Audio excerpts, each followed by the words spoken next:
sekaligus kita juga diajar, terutama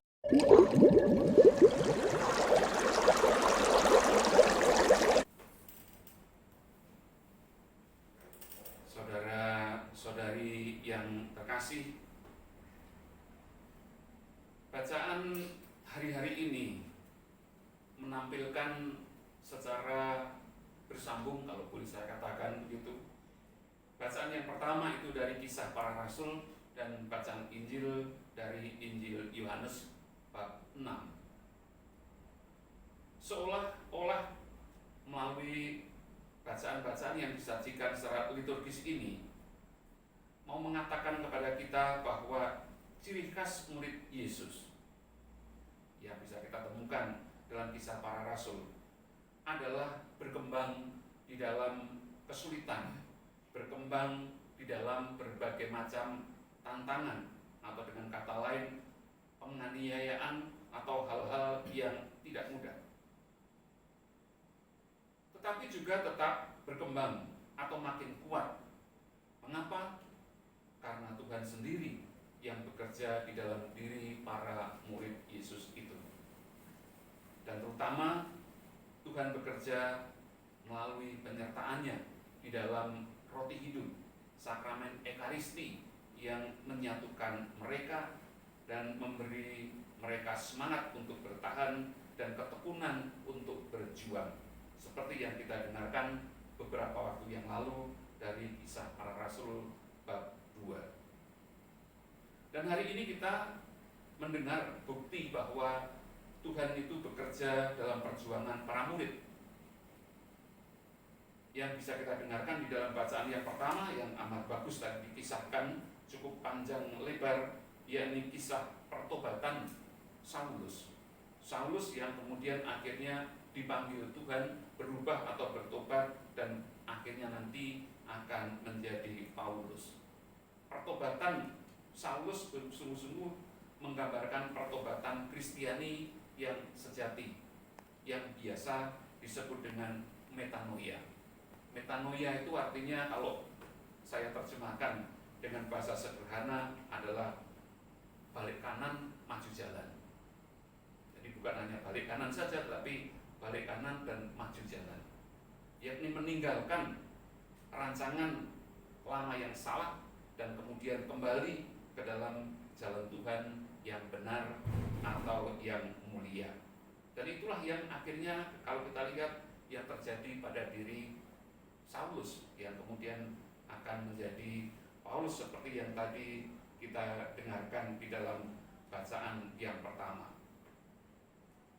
Kekuatan Tuhan sungguh mendampingi perjuangan para murid, sehingga para murid menjadi berani, seperti yang kita dengarkan tadi. Ananias yang sebenarnya kalau mendengar nama Saulus itu begitu takut atau gentar, karena Saulus adalah orang yang memang tidak kenal lelah, berkeliling dari rumah ke rumah untuk menangkap para pengikut Yesus. Bukan hanya itu, ia juga dibekali dengan kuasa penuh. Tadi kita dengarkan di dalam bacaan yang pertama. Dan oleh karena itu praktis sebenarnya secara manusiawi kuasa atau legitimasi Saulus tidak kurang. Tetapi ternyata Tuhan sendirilah yang akhirnya mengubah jalan dan perjuangan Saulus. Tuhan sendirilah yang akhirnya memperkenalkan dirinya kepada Saulus, dan akhirnya nanti akan menjadi pejuang yang juga luar biasa. Maka apa yang dikatakan oleh Tuhan kepada Ananias, bahwa orang ini akan diangkat menjadi alatnya, dan kepadanya akan disadarkan mengenai penderitaan yang harus ia alami karena ia menjadi murid Yesus, itu nanti memang betul-betul akan terjadi.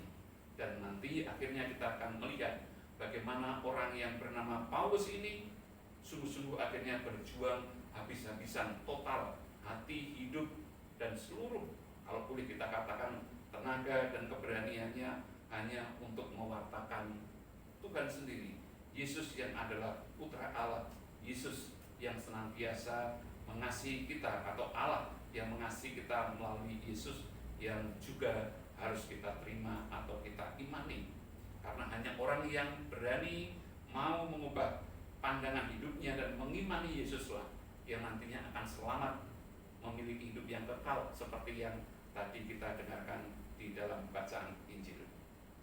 Maka sekaligus kita juga diajar, terutama untuk menghadapi masa-masa yang sulit sebagai murid Yesus, hanya akan bisa dihadapi kalau orang tidak hanya mengandalkan usaha atau kekuatannya sendiri, tetapi berani juga pertama-tama justru mengandalkan Tuhan. Maka kita juga di masa yang sulit ini diajar, sekaligus juga dibimbing oleh sabda kitab suci untuk berani mengandalkan bukan pertama-tama hanya kekuatan kita. Pada saat kita menghadapi pandemi yang tidak mudah ini, maka kita diajak untuk akhirnya juga berani, biasa, tekun dan setia mengandalkan Tuhan sendiri.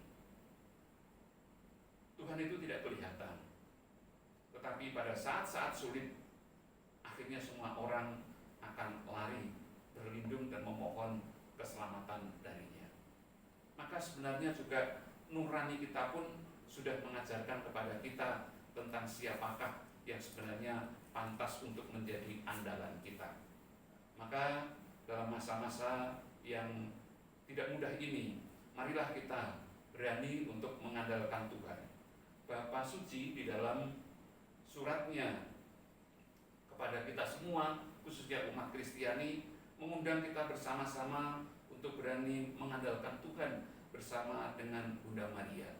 Kita, kalau boleh kita katakan, bergandengan tangan bersama dengan Bunda Maria untuk memohon